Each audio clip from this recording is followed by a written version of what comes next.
Who is this? Why is this in my subscriptions feed? I forgot about this guy. First, Dude, it's 2023, my guy, and we're still doing this? Way to ruin things right off the bat, bro. Listen, before I answer those questions, I gotta ask you. You're a gamer, right? Of course you are. Why the hell would you have even subscribed or clicked on a video about video games? Then you're likely to have heard of one of these two phenomenal games, and I would say a large portion of you guys have even played through at least one of them.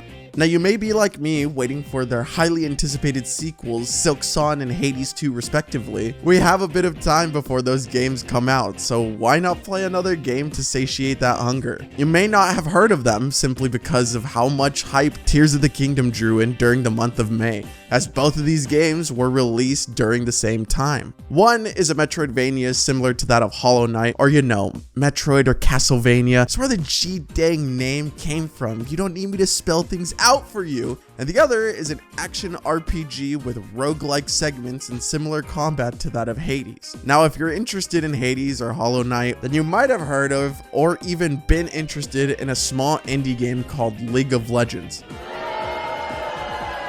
No, I didn't finish my sentence, guys. League of Legends, fantasy world and lore. With the likes of fictional storytelling in universe or through their hit Netflix series Arcane, rather than playing a video game that will leave you with more mental damage than your father telling you the infamous lines of, "I'm gonna go get some milk," then I'd highly recommend these two games. They are products from Riot Forge, the company behind League of Legends, creating amazing games to expand their storytelling, character development, and world building. The two games are called The Mageseeker and Convergence. They not only tell phenomenal stories, they can also be played by those that have never played a title of their respective genres, as they are very beginner friendly. On the other side, if you have played titles with the same gameplay elements, then you'll love and appreciate all the things that make them different from the others. This video is cut up into two parts where I'll be covering the wow factors of each of their gameplay systems, while giving my feedback over the Mageseeker and Convergence. Also, there'll be a teeny tiny bonus part to mention a game called The Ruination, which is a turn-based RPG with an extremely unique combat system and a lovable cast of characters. So if you're waiting for a game like Sea of Stars or want a more classic turn-based system after the release of Final Fantasy XVI, then this game is right up your alley.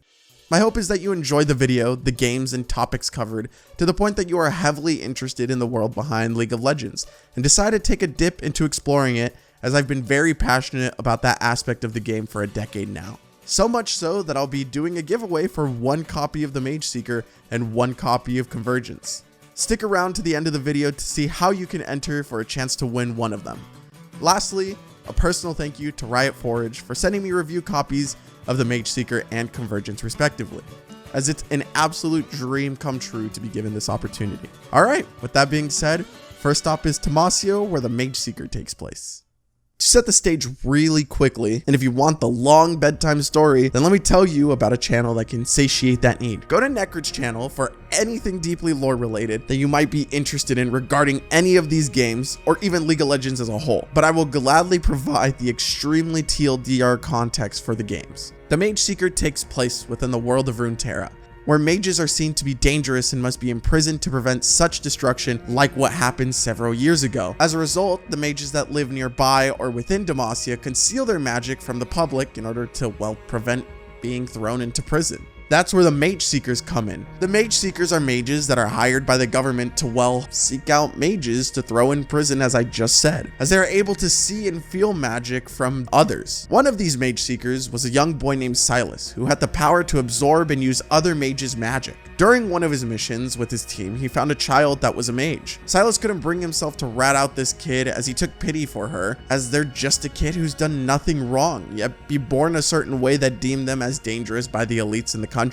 When his colleagues found Silas with the girl, he tried to protect her, but accidentally triggered his power to take the girl's magic, resulting in an uncontrollable stream of magic out from his hands, resulting in the death of the entire team, which included his master at the time. Silas was found by the Damasian soldiers and was thrown into the darkest prisons alone for 15 years. In the Mageseeker, you play as Silas, who has escaped prison and is seeking to release all of the mages from their cages in order to enact revenge against Tomasio. Gameplay wise, think of a top-down action RPG beat 'em up, very similar to Hades, yet isn't a roguelike and follows a more linear, direct narrative campaign. Silas uses his chains, which previously confined him in prison, to attack, grapple himself onto enemies or terrain, and to steal magic from other Mageseekers. This magic can then be stored and used against the Mageseekers, which becomes the main gimmick and gameplay loop of this game. That's because these spells work in a weakness advantage system, where for instance, fire is strong to ice, so you'll have to think quickly in the middle of combat as to which spell do I take now, then who do I use it on afterwards. All the while, you're dodging attacks, projectiles, and using your combos to dish out massive damage while a spell is on cooldown. Then, after a mission finishes, there's a hideout for the mages you rescue, and then you can develop this hideout even further by leveling up sections to then gain rewards like new spells, buff your current spells, or just outright buff Silas's stats. The Mageseeker is fantastic at telling a compelling story that has a lot at stake, with numerous conflicts resulting in multiple subplots throughout the game. Gameplay wise, I personally feel like the Mageseeker leaves a lot to be desired after the halfway point of the game. Up until this point, I felt like the combat was fresh, intuitive, deep, and was constantly looking forward to the next skirmishes and story beats. But I felt like it got very repetitive. Enemies just gained larger health pools, so I was just spamming the same combos over and over without much thinking, really. In many of these areas, you've already been to before, and they're just reused, so the environments themselves also get stale. However, what keeps you playing through such points are the boss fights and the secondary missions. My god, the boss fights are such a blast to play through. I don't even think I have to say much about them than to just show you some gameplay of them.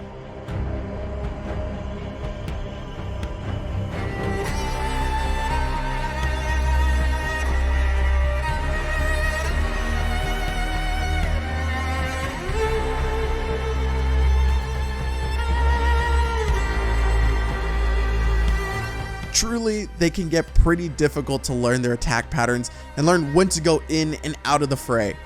I said it already, but narratively, they're woven into the story so seamlessly, and it makes coming across them a delight.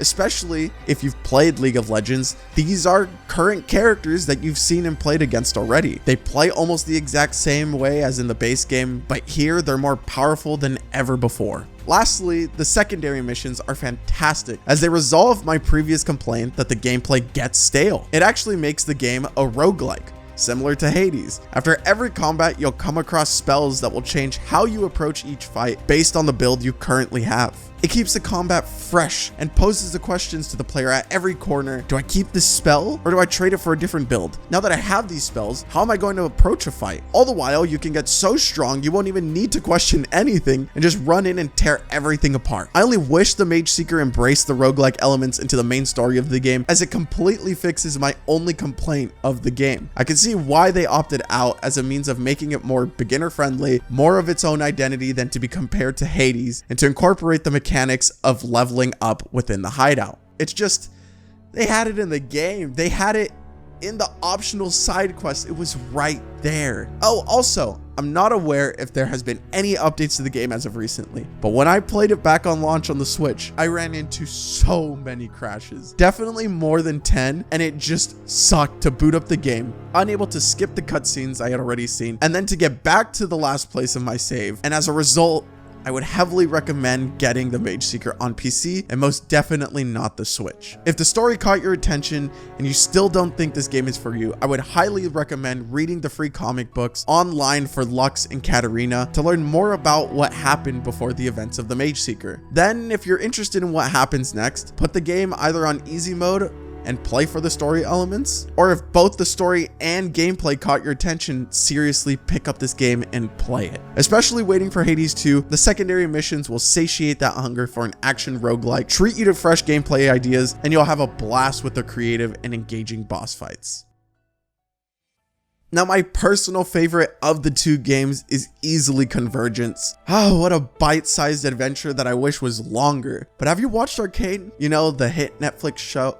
No, you're doing yourself a disservice then. Go watch it and enjoy some of the best entertainment content out there. You won't be disappointed. Oh, you have? Then you will definitely know the setting of this game, but don't get it confused, okay? The story of Convergence has no relation whatsoever to Arcane, so don't question how they tie into each other, as that's just not what's happening here. Convergence takes place within the location of Runeterra called Zaun. a poor, polluted, and criminally populated city which contrasts itself with its sister city, Piltover, a wealthy, clean, and technologically advanced city. The story follows the Spider-Man equivalent of League of Legends Echo. Echo is a boy genius who used technology from Piltover to invent many contraptions, but most notably and importantly is Zero Drive, also known as the Z Drive, which allows Echo to go back in time to correct any mistake. Imagine, instead of getting a game over, you could just rewind. That's the point. In Convergence, you're exploring through the city of Zon to prevent a catastrophe that will happen in the near future, all because your future self came back and is trying to prevent it from ever happening. As you venture throughout this accessible Metroidvania, you'll gather collectibles that can be used to change your appearance, boost your stats, create new gear, and unlock all new combat skills. Behind all of that is the Z Drive that allows you to rewind seconds before your last action in order to replenish health, avoid a pitfall, or just reposition yourself for an oncoming attack that you know will happen. The rewind mechanic is the main reason why I feel like every person who has played a Metroidvania has to play this game. I got some gaming cred to back up this claim, as I've played through every 2D Metroid, Ori 2, and Hollow Knight. It feels totally different from the others in a gameplay sense. It feels like you have so much more power and freedom than any other Metroidvania right off the start. It's a unique mechanic that completely changes the experience, and for beginners looking at the game, it is also the easiest Metroidvania to enter, as a rewind mechanic allows them to make mistakes and try again in an instant. The game is short and sweet, which makes it a perfect game to play while waiting for Silksong, and I only have one complaint about the game. I wish there were some form of teleportation between the locations, whether it's in the form of an instant teleport or the elevator systems like in Metroid Dread. Getting to each zone and trying to 100% the game by backtracking can be a real pain. At least as an endgame mechanic, it would have been very much appreciated. That being said, narratively, it's the same quality as the Mageseeker. It's truly amazing. The story is well written with a lot at stake. Internal conflicts, great side characters, and fun boss fights. The boss fights may not exactly be as good as the Mageseekers or even other Metroidvanias. I'm looking at you, Hollow Knight, but it's still really solid and fun. I cannot recommend Convergence enough, but perhaps it's my bias from maining Echo ever since his release back in 2015. But seriously, pick up Convergence. No matter who you are, I promise you it'll be a ton of fun to play through.